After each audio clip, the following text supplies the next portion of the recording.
Novice nous yonu de Jésus-Christ Nazareth ton signe comme a kuno ni don do propomi ton mi do gbenu mi o mi do do propomi ton mi ko tun notre legbe yin mercredi eyin akuno eyin azande gbe mi no ple da gun ho me ono apon ma o sin fo mi no pa ono yi plon bo mi le donu bo na cambio mi no cambio de ple ma ka so de a do agun hole me ado asambara pada e wa to me utuo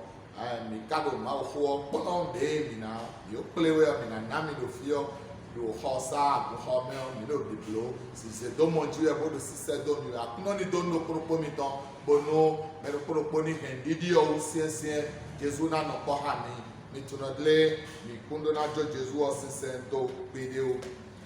egbe ọgbọ́n de mi na yíyọ edo Matthew si wenda dowe ma me ota afọtọngọ bẹsí kíkàbẹ kónúkúnú kósọ yìí kó àtọ nukun àtọ fiẹniọ ẹnọ Jésù dido bó ayi toho sidon kpodo tí ikpó tọmẹ bọdẹ edo finẹọ toho ọmẹọ náwó edo kpó bóyí kana ọnù bó tọ́ sí toho ẹniọ mẹ kó wá gọ̀tọ́ bó wá dápa gbódọ̀ kó le blanunu mi akrono vi David to vitie oye mawe do tagbado ni we taw Jesu ka yi gbede bu demenu na we o but David Jesu to le se po Jesu bodo wa nya na we lo si gudonu mi e da pa to we di do gudo mi to but Jesu yi gbenu na we o bodo le gbafi bubu deedo Israel si kwekpe o kede goe ma wu semido but na we o ka wa bo je polido nu konton bodo akluno wa lo gonu mi but eyi gbe ni bodo eyi obonu e na ze wo kuku bledi vi vile to bo se so yin do chuku pevi nele but na we e wa do akluno akatun gajido eindo yo povule pebile do nudu ebonu o wo kuku elu ede oko ya yin sinu eton je kome o atuno chuku pebile no bedu ache atumo hun akluno but edo fine mo Jesu wa donu na we obodo yonu nu didi to e dagba de ajurogbo ni boyi igbomo nuwe but do gashi kodo pe ni ome o vito si azonbo minu mi ni kode akluno mavo mi do pe nuwe mi wanu ko to epo bodo pon to na yiwe do gashi ko elome we this no we na time ko to eto bono zedo David we da se no member no time wana mi time ko to eto bono dido tokpodo sise tokpo bisese ni do mojem mi me bisese ni monokoro jem ko me boda se fu zandeji wa no po ha mi do yin ko Jesu Christ to me amen no bi Jesu nu yonu nu de jiwe mi na plon nu do besi mercredi egbeton eweyin kan tuntun mimo ne na mo kan tuntun bo no ejiwe na jijo ta won weyin mede suno na tukanu mede yovo yirodo auto deliverance un etewe ikantutu no ikantutu ayinodle me yema we do tagbato na bodo gbeza to me o edo na yan yema we o si eyan yema we o to si me o si gbeza me o na mo kantutu yema we do gbeto si gbeza me o eno so but gbeto so no do ede si a gbeto no wa do nu macha wawe but yema we azo eso me o ewe me o no do wi wawe eno so ni o bo me o do nu mo koton blowe o na ilele de bu sono mo vivo de bu sono mo agbon e wa so bo na we lo e do no mi da wa Jesu go do ofitono nu mo koton me bo wu ve mo koton me bẹ́ẹ̀ dẹ́nu Jésù rà Jésù wà blọ́n dẹ̀nu mímọ́ kékeré wà pa àzọ́nù fìtsè do yemawe do bezatome bodo ya doniwe na na we otu no le yemawe wa do ya donu vie mi to egbon do na we o mo do le vie mi to le gbeto do ganji no wa nbo vie osodo nu wa egbon mo a eno wa nu me manu de suosia do mubo ekado ede suno sia mu yemawe de do bezatome o e bawe na we o de do Jesu ni wa yan yemawe Jesu ni wa tun kanu ofio nkan tutu biawe viode ni ka po video mi modrotle Jesu wo trololo ete ken demenu na we wa ekenu demeni ado etew ekenu demeni ado hoedo na we odi onu e ba biawe na we odi e ka Jesu wa e pa cha mi ayi e dado beto do kan tutu ba bo yemawe go bazato odo ya doniwe boy dado no ku kan Jesu o ke ka bo na we edo mbia Jesu e bo Jesu bo demeni e ken demeni a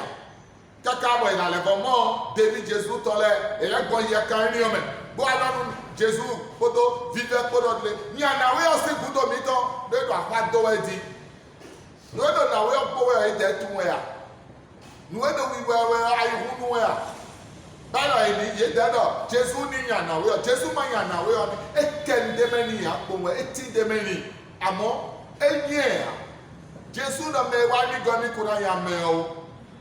o wana viche wa me beto da patu obodo uvesewe bodo akwado e bodo afiyawe bodo alenawe mana do tagbadonu emi we o mana da enyawe mi na ye o medela no timo mewe no yan iranyawe ego uve me ade ozo iranyawe e o Jesu no blo mo a Jesu nya na we o amode da mo fo Jesu adonu na we obodo play ma usemi do le gbo fi bubu Israel si pe do to kede esemi do ko si le go ayo yi wa play yi se no le go e ta alo oju le go e Jesu wa e wa ko si le go e wa me ma buada le go e wa me mono se ma wa le go me no se ma obo ka bule me yi ma o se akota bi bo ka bule ye go e Jesu wa bona motebo wole ye gan Jesu do mo na we o ko li je we jepo bo da nu Jesu do akuru no go ala nu mi na we o e kwa wa kamera Jesu ti de cho e kwa wa kamera Jesu legodo ni do e o nwa nu gwe ame nwa na kota tu ame Israel si vi bubule gonwa Jesu do mo cho na we o ele kwa wa kamera ele ko do alogoton bi o we jewe but fine we Jesu adonu na we odo podo e ka yo ame e yo bonu iraze bledi ndudu wo kuku vi le to bo se soyin igbe bo se soyin do chukule a chuku pe bi ne esi ku se bilesi ndudu bo se yin do ye ya fi eni o mi na po we pi we ro fi ko gbe we ro fi Jesu o e do pen fileto alo bledi ndudu fileto ndudu ko na we o hewa na we ba ke ndudu ko ale na we do vichero e do kame vichero ya ma we do tabadoni we wa mule ganu mi wa nya ya ma we la mi ba Jesu ka do nu e bi ade o pen fileto hallelujah o kan tutu mi mo era hode nu beto ba na mo kan tutu ba ye ma we do bezato me na tosi bezato me e ko sileto ma o fileto but Jesu do di daro nu eni on dudu wa inu file mo file do na no du no biche isunu yonu iseno ndudu we deliverance yinu we kan tutu won ndudu we yinu we popo we do ladu ko sileto ya ko gbe we God e Jesu do do fini we yin do e do chukule e kunyo bonu na se yo population ndudu so yi do chukule o me wa ka chuku yin we do fi Jesu do di do adle na we ko do fi tu e ko de do deliverance ba bodo kan tutu ba we chuku emi no e ba mi de o de su deliverance de ba mi de kan tutu e ba mi de o owo kuku yin nu file nka si se bo yin do mi de chuku a kosileo chukwu wa me do todo mi we dimbo ma tu Jesu wa Bon, c'est que Jésus, bon, c'est un adinuni, un opédé, un océan, à cette bêta, bon, ben, bon, ben, nous mettons un poisson, vous avez un toto et un tour de l'etchoukou, un maou, un mot et domo. Choukou, il can les balabarare, quand il attaque, quand il y a yandé, et il can les débouer, et can mère. Chukwu ekwena ido ma usinu kodi ama yi chukwu una we de wa chukwu eyin ekpodo fitonpo amode Jesu do mo ni fu na we o amode na wuzu si chukwu bo wuzu fi ena di o si chukwu si aloji bo na wuzu fi di do kika me ku atonu kuro pogo me o e ba yi gbenu na we o kika ku atonu kun we go edo akuru no Chukwu gbevile ya eno mesi eto le kado nwe bodo eja isi mu eto je tavo glo ye no je tavo glo bo kono dumu Chukwu le ve na dumu de eja isi tavo glo bode na we odo mo po won Jesu igbenu na we obodo odle nyonu nu didi to ekolo edagba de ajurogbo ni boyin wi wa nu edo mo bo kashi ko me po won na we o Vitosi azombo. Edo yiwadu adle. Den na we odomo fo Jesu modo na we lo ekusoyin chukwu na we ewuzu fi de ekeo eradu wo huhu mo nkoto eradu deliverance mo nkoto eradu mo dona mauto mo nkoto na we ewuzu mo o Jesu do nu didi to ekolo ndidi we enodo bono wuzu mauvi Aldon didi mo wuzu mau before ahia na mo kan tuntun ho no bi che kwa me todo mi we bo ma ko tun Jesu wa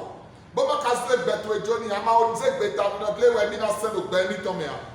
to no ble ba hu to enwe to no ble ma o pon we le o chuku e no se we do mo amo e do ble asiku di ndo ai hatu we me o do no mi do ho ma no lesson we ma me o tawo ki ka me tene so yi ki ka me wo go edonu mi do no a kole podo no to epo akole Jesu Christ ayiro Jesu podo no to epo bodi no podo ai ka to epo do le ma o fun si me kukule me anamo glegan do nu o nu didi yo e wa no na bo e no kusu dodo no bo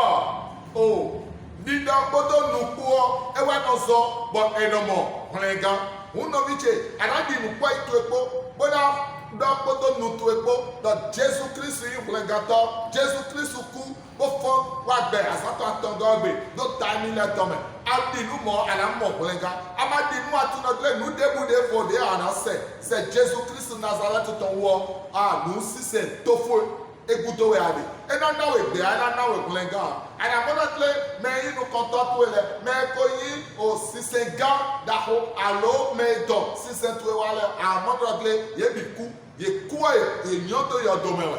amo akuno mi to Jesu Christ wo de wa se flenga wa no mi bo ma to se do e wa gbe me fi o e wa flenga so bo do ma ho bo wa flenga so kaka nu pe na mi de yo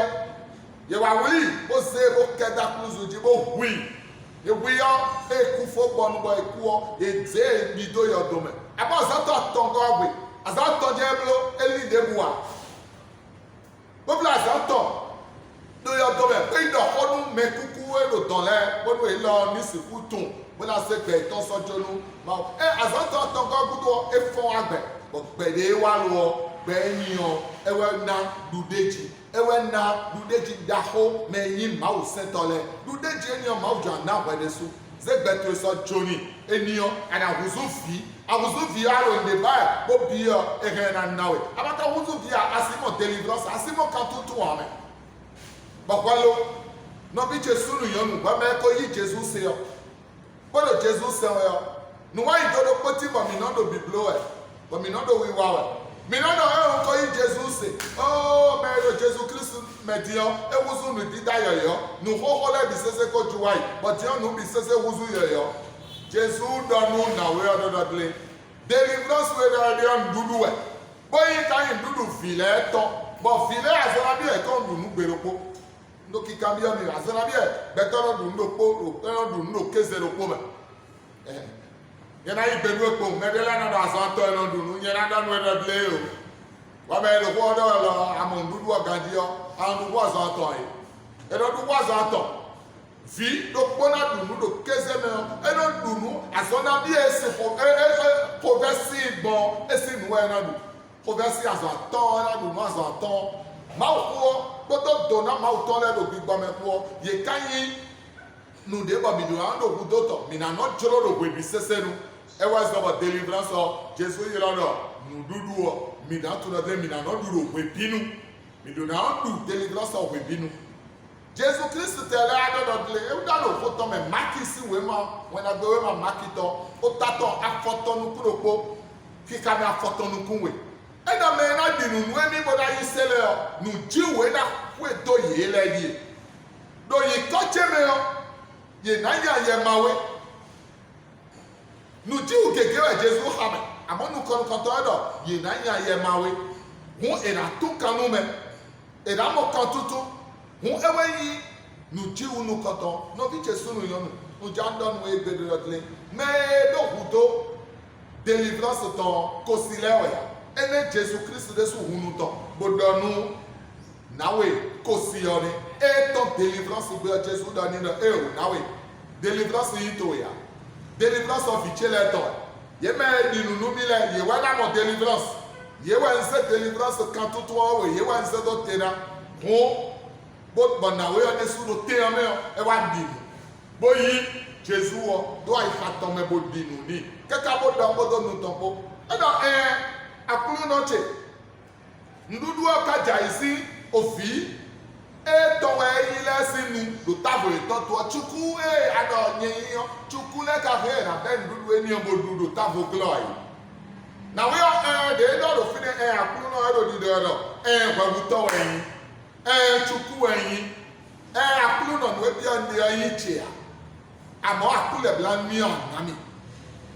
di nu mo bo le go do ko do nu to popo won na we ni o Jesu moro e mo bolenga me ka mo bolenga e wuzu mauvi me ka wuzu mauvi o e he na mo kan tutu he na mo deliverance ono vi Jesu nu yonu badan dito mi na do te lo fine bon jando nu do dle bolo eje azata ton gbe bonu mi le bodo devo na yiwe o nu eje da wa zo do we ni do dle ne yi se no ka he na do ye mawe go